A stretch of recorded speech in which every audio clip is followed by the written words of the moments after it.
regardez la RTG Coloma. Bonsoir à toutes et à tous. Bienvenue dans Guinée. Voilà une de ce journal. La disparité entre l'augmentation de la population et le développement contribue à élargir le fossé entre pays pauvres et nantis. Pour réduire cet écart, les dirigeants africains donnent le ton à New York avec l'expérimentation de la notion de dividende. Fatoumata Samoura, notre correspondante basée aux États-Unis. Réunis en marge des travaux de la 71e session de l'Assemblée générale de l'Organisation des Nations Unies, les chefs d'État et de gouvernements africains tentent de s'approprier la notion de dividende démographique, une théorie qui plaide pour l'adéquation entre l'augmentation rapide de la population et le développement. Elle repose essentiellement sur l'autonomisation des femmes et des jeunes. La réunion de haut niveau à laquelle j'ai participé pour représenter naturellement notre gouvernement au nom du professeur Alpha Condé était sur le dividende démographique, comment la Guinée pouvait bénéficier du dividende démographique pour pouvoir non seulement rendre sa croissance économique plus robuste au lieu qu'elle soit aléatoire. Donc nous avons discuté d'une part comment renforcer les capacités institutionnelles et d'autre part faire en sorte que la transition démographique soit plus rapide. La population africaine croît de façon exponentielle. Malgré cette croissance démographique, le continent noir est en manque de main-d'œuvre qualifiée. Il est donc temps de passer à la transition démographique. Cela signifie ralentir la croissance démographique et investir plus dans la formation de la jeunesse. Et comme vous le savez, la Guinée a une croissance démographique de l'ordre de 3%. Et comment faire en sorte que nous puissions bénéficier de ce dividende démographique pour que les programmes et politiques que nous mettons en place puissent bénéficier à notre jeunesse. L'adéquation entre la croissance démographique et le développement, un autre défi pour l'Afrique et ses dirigeants. Le sommet des Nations Unies, c'est aussi une plateforme d'échanges économiques entre les différents pays. C'est le cas de ce partenariat entre la Guinée et certaines entreprises américaines. Mais quel est l'impact d'une telle initiative sur la relance économique en Guinée? L'ambassadeur Mamadi Condé apporte des précisions au micro de nos reporters. Le président de la République a pris part à cette conférence, à ce forum. Et d'ailleurs, la Guinée a eu tous les honneurs parce qu'il y a une vidéo du président de la République sur l'énergie qui a été diffusée en présence, disons, de tous ses invités. Et aussi, tous les discours qui ont été prononcés ont mis en relief le leadership du président guinéen, surtout dans la lutte contre Ebola, le fait qu'il ait pu appréhender ou a mis en place un dispositif qui a neutralisé ce virus-là rapidement dans notre pays, qui a été salué par tous ses pairs. Et du président Obama au secrétaire au Trésor John Kerry, tout le monde est intervenu justement pour saluer justement cet effort des trois pays, particulièrement la Sierra Leone, le Libéria et la Guinée, contre ce virus. Donc, parallèlement aussi à ce forum, des entretiens ont eu lieu entre les différentes entreprises qui ont pris part à ce forum et les délégations africaines pour parler justement de business. Beaucoup de choses vont changer dans la mesure où il s'agit de la promotion, d'inventorier des pistes, de voir quelles sont les possibilités, les opportunités d'investissement. Et je crois que nous avons eu plein avec les discussions qui ont eu lieu. L'avenir va augurer de bonnes choses, certainement, dans la promotion des échanges commerciaux entre la Guinée et les États-Unis, parce qu'on a besoin de ces entreprises américaines. En déplacement après les régions de Boké, Kindia et Mamou, le ministre du Commerce s'est rendu à la baie Marc Yombono en compagnie de certains cadres de son département. Est allé expliquer aux agents des services du commerce de la région les nouvelles mesures prises pour l'amélioration des performances au niveau des structures déconcentrées. Le point avec Bausman. L'Abbé, ville de négoce par excellence, est devenue de nos jours une plaque tournante des échanges commerciaux entre la Guinée, le Mali, le Sénégal et la Gambie. Ici, le secteur informel occupe plus de 60% des activités économiques. Malgré ce boom lié aux activités commerciales, le secteur n'est pas bien structuré dans cette région. D'où cette rencontre pour expliquer aux différents acteurs les mesures prises pour booster cette activité. Aujourd'hui, nous allons à une économie de marché. Donc, Nous avons beaucoup de commerçants, beaucoup de marchands, mais les règles du jeu ne sont pas maîtrisées par tout le monde. Alors, monsieur le ministre est venu pour nous aider, pour aider nos commerçants, nos marchands à maîtriser les leviers de commande du système. La rencontre de l'AB a permis aux acteurs du commerce d'exprimer leurs inquiétudes.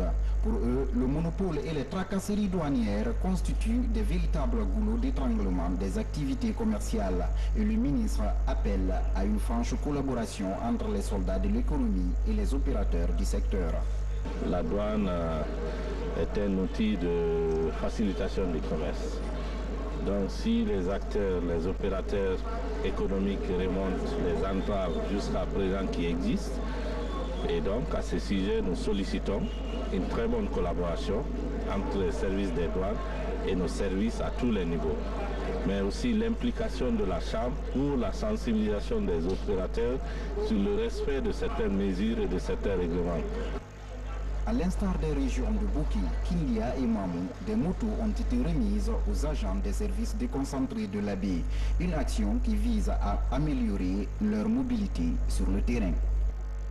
Direction Boké où l'agence régionale de l'OGP vient d'être inaugurée. La nouvelle agence permettra de mobiliser plus de recettes et améliorer la lutte contre l'anarchie dans le secteur de la publicité dans la région. Reportage à Boké, Mamadou Alpha Baldé. Avec une population estimée à plus de 400 000 habitants, Boké est en plein essor. De nombreuses activités se développent, parmi elles le commerce et les mines. Dans cette région au fort potentiel économique, les annonceurs ne sont pas rares. L'Office guinéen de publicité, seul régulateur du secteur, installe sa première antenne régionale dans le Kakandé. Assez d'entreprises de tous les acabits, de toutes les espèces, de toutes les catégories qui se trouvent à Boké. Un produit, comme on le dit, pour le vendre, il faut communiquer. Et cette communication relève de la publicité. Et c'est pourquoi en ouvrant, n'est-ce pas, la direction régionale de l'OGP de Boké, nous avons le grand espoir, le ferme espoir que Boké va nous rapporter énormément de profits, et seulement pour le développement local de Boké, mais aussi pour le développement national. L'opérationnalisation de l'agence OGP Boké, c'est aussi une garantie d'embauche pour une vingtaine de jeunes qui seront exclusivement recrutés au niveau local. Pour les autorités, c'est un exemple à encourager. Tous ces investisseurs qui arrivent, tous ceux qui veulent contribuer au développement de la Guinée et de la région en général, sont dans l'obligation de faire la publicité de leurs produits, de passer leur message. Et donc l'OPG, ce service, est venu à point nommé pour répondre à ce vide et pour combler le déficit en termes de ressources que nous avions ici. Ce service qu'il vient mettre sous notre commandement, encore une fois, sera suivi avec munitie et responsabilité. Depuis sa création, il y a plus d'une trentaine d'années, l'Office guinéen de publicité couvre pour la première fois l'ensemble du territoire national. Désormais, la publicité anarchique sera combattue partout dans le pays. Un équipement de radiocommunication pour le Centre national de surveillance des pêches, c'est un geste du dit ministère. Il s'inscrit dans le cadre de la mise en œuvre des activités du programme régional des pêches de l'Afrique de l'Ouest en Guinée. Le reportage est signé Alassane Diogobari. À la suite de la récente opération conjointe de surveillance de nos eaux maritimes qui a pu immobiliser un bateau pirate chinois, la nécessité d'équiper davantage le CNSP en moyens de communication performants aura été la révélation de cette opération menée avec la commission sous-régionale de surveillance de pêche. C'est pourquoi, aussitôt après, le ministère des Pêches, de l'Aquaculture et de l'Économie maritime vient de procéder à la remise officielle d'un équipement de radiocommunication grâce à l'appui de PRAO Guinée. Ces équipements sont donnés, c'est grâce à la Banque mondiale qui a financé bien sûr le projet PRAO Guinée, qui entend par ce geste, au nom du ministre de la Pêche, de l'Aquaculture, de l'Économie maritime, une fois de plus je le dis, booster le Centre national de protection et de surveillance des pêches en Guinée. Faire en sorte qu'ils puissent accomplir leur mission dans des conditions idéales, parce que sans la surveillance, la pêche ne peut pas arriver à ses desseins. Ces équipements d'une valeur de plus de 300 millions de francs guinéens vont renforcer l'efficacité des agents de surveillance maritime guinéens en matière de communication. Au nom de l'ensemble des travailleurs du CNSP, je voudrais remercier très sincèrement le ministre des Pêches, de l'Aquaculture et de l'économie maritime pour sa constance dans la lutte contre la pêche illicite non déclarée et non réglementée. Avec ce don, le CNSP va améliorer la qualité de ses services en matière de communication et réaliser ainsi des performances lui permettant de lutter efficacement contre la pêche illégale dans les eaux maritimes guinéennes. L'Ordre national des chirurgiens dentistes de Guinée a un nouveau bureau composé de 6 membres. Ce bureau a été élu à l'issue d'un congrès tenu à Conakry pour un mandat de 2 ans. Les échos de ce congrès, c'est avec notre spécialiste maison, Souli Dekira. Le nouveau bureau de l'Ordre national des chirurgiens dentistes de Guinée compte 6 membres, dont une femme. Ils sont élus par les représentants des sections des dentistes du public et du privé, eux-mêmes désignés par l'ensemble des chirurgiens dentistes du pays. Les opérations de vote obéissent au système du bulletin secret. Le nouveau bureau doit immédiatement s'atteler à relever le niveau des soins bucco-dentaires qui jusque-là constitue le maillon faible du système sanitaire national. Après 12 ans de service, l'ancien bureau passe le témoin avec un capital de 12 millions de francs guinéens dans la caisse. Je compte d'abord toiletter les textes qui sont très caducs et ensuite chercher à mettre un peu d'ordre dans la profession. Parce que vous n'êtes pas sans savoir qu'aujourd'hui, tout le monde se prévaut chirurgien dentiste. Les gens se mettent dans les coins de rue, ils extraient les dents, au mépris même de la déontologie en la matière. Le renouvellement du bureau de l'Ordre des chirurgiens dentistes remonte à 2004.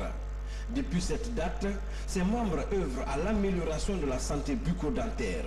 En dépit des efforts accomplis, des défis persistent encore, notamment au niveau des infrastructures et des équipements, du partenariat et de la coopération, ou encore de la répartition des ressources humaines sur l'ensemble du pays.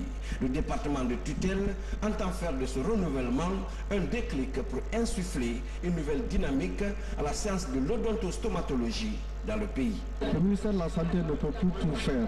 Il y a tout ce qui est discipline, il y a tout ce qui est respect de la déontologie, il y a tout ce qui est règles d'éthique, hein, n'est-ce pas, que l'Ordre national des médecins est censé couvrir. Donc pour moi, c'est vraiment une grande joie aujourd'hui de voir cet ordre renouvelé et j'attends de cet ordre qu'il joue pleinement ce rôle. L'Ordre national des chirurgiens dentistes a été mis en place par décret présidentiel en 1990.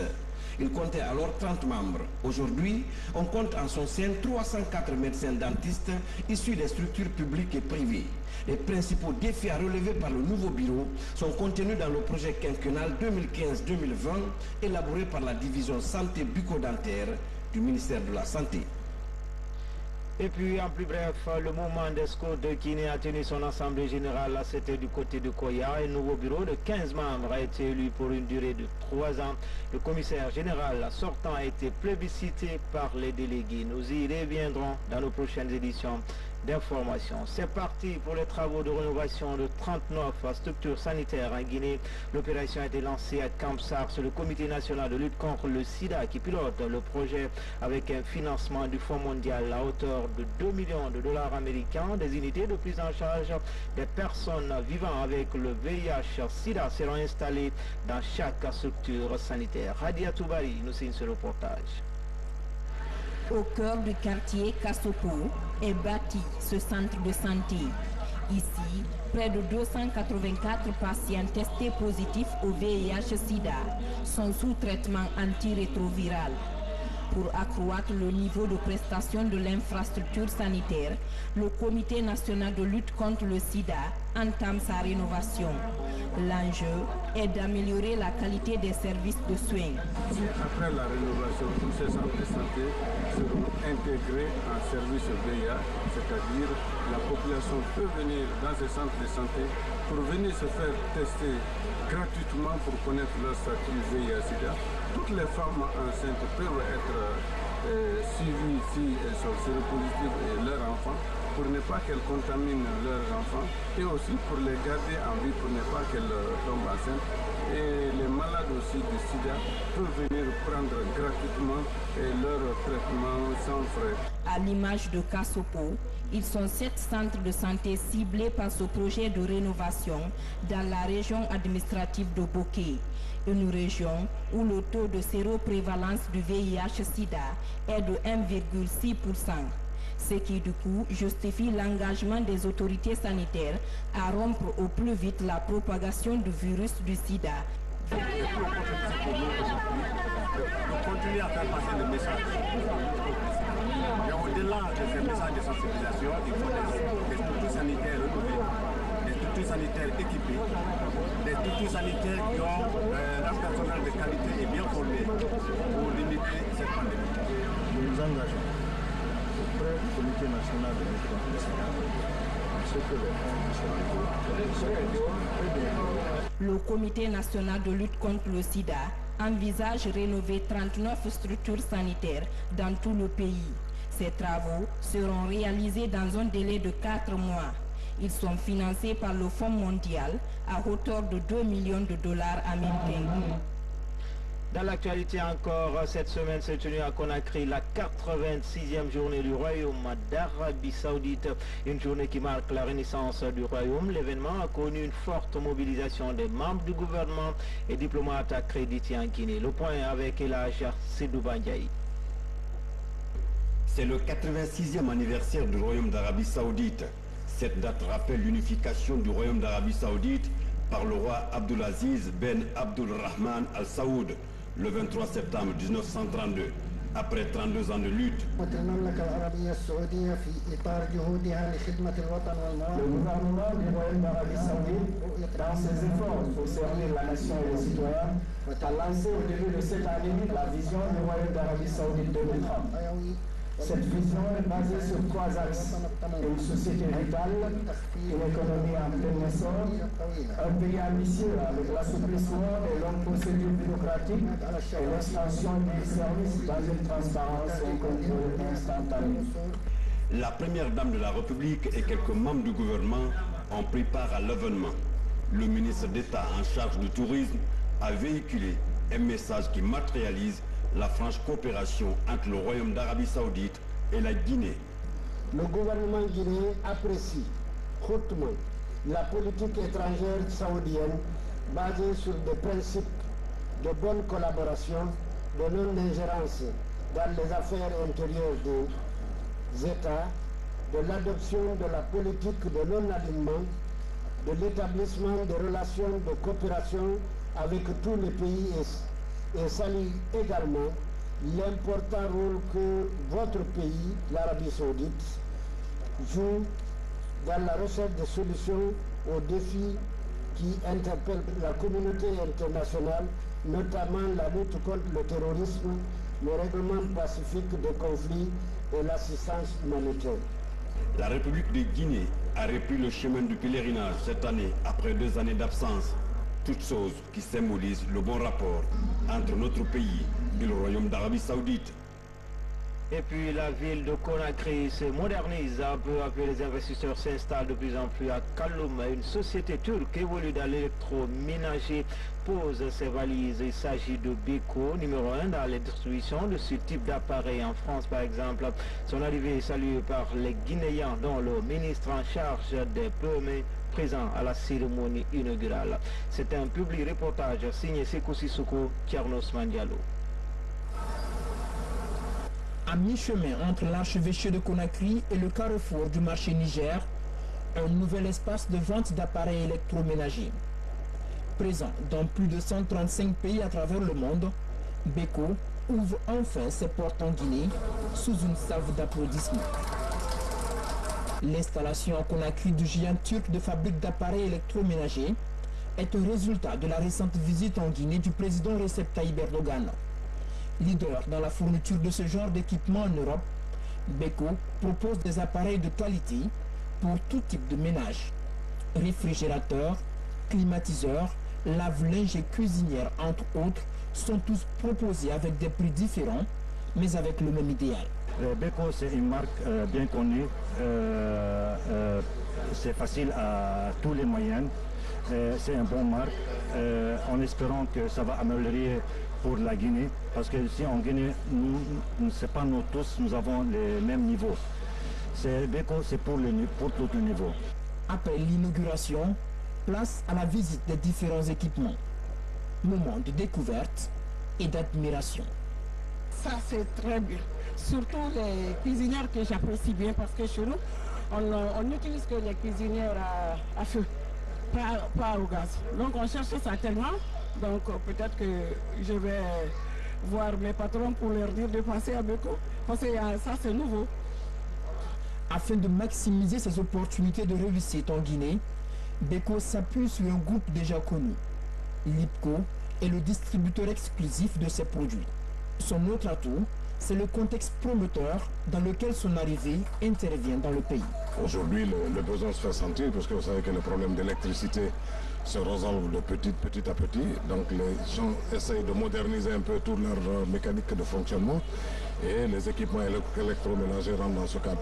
Donc je suis venu d'abord accompagner Lipco dans ce partenariat, magnifier la création d'espaces de ce type qui favorisera aussi la création d'emplois et aussi encourager le promoteur à mener cette activité à terme afin que nous puissions avoir une unité de montage de l'ensemble de ces équipements à court terme en Guinée.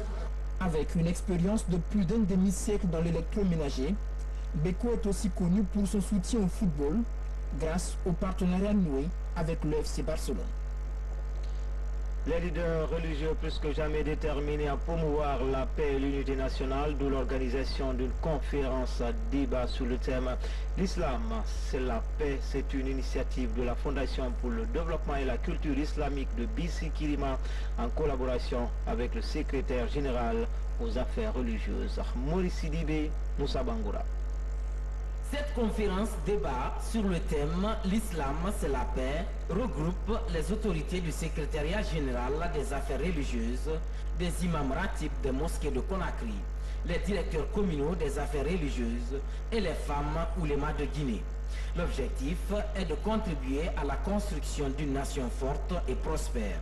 Elle vise aussi à favoriser le rayonnement de l'islam et la promotion de la culture de paix en Guinée. Pour attirer l'attention des gens sur la paix et dire qu'on est tous ensemble. Il n'y a pas Soussou, il n'y a pas Malinké, il n'y a pas Gerzé, il n'y a pas Thomas, il n'y a pas Kissi, il n'y a pas Peul. On est tous des Guinéens et qu'on se donne la main, on se bat pour ce pays-là. Tout le monde dit je veux que la Guinée marche, je veux que la Guinée marche. La Guinée ne peut pas marcher sans qu'on ne se donne la main. Assister à une telle conférence me donne l'occasion de penser, d'avoir les plus grands espoirs pour mon pays. On ne peut être complètement musulman que si on aime pour les autres, pour ce qu'on aime pour soi-même. Ce qu'on recherche pour soi-même, qu'on le recherche pour les autres. Donc cela est conforme à ce que le gouvernement du professeur Alpha Condé ne cesse de cultiver depuis le changement démocratique intervenu dans notre pays. Au-delà du thème central, les conférenciers se sont penchés sur la définition de l'islam, ses principes et ses valeurs cardinales. Ce n'est pas du tout recommandé en islam que nous devons se rejeter et aussi exercer la violence pour véhiculer le message de Dieu. L'islam est une religion de paix et veut que les musulmans aussi œuvrent dans le sens de la paix. Cette conférence débat est la deuxième du genre après celle tenue au mois de juin dernier au centre islamique de Donka. Enfin, culture avec le 7e art, le Guinéen Hakim Bah rafle le prix Théâtre RFI 2016 avec sa pièce dénommée Convulsion. Le prix lui a été décerné ce 25 septembre dans le cadre des Francophonies à Limoges. C'est en France. Le jury a salué un test audacieux et d'une grande maîtrise. C'est tout pour les infos. Tout le plaisir a été pour moi de vous servir. Bonne suite de programmes sur les antennes de la télévision nationale. À bientôt, Inch'Allah.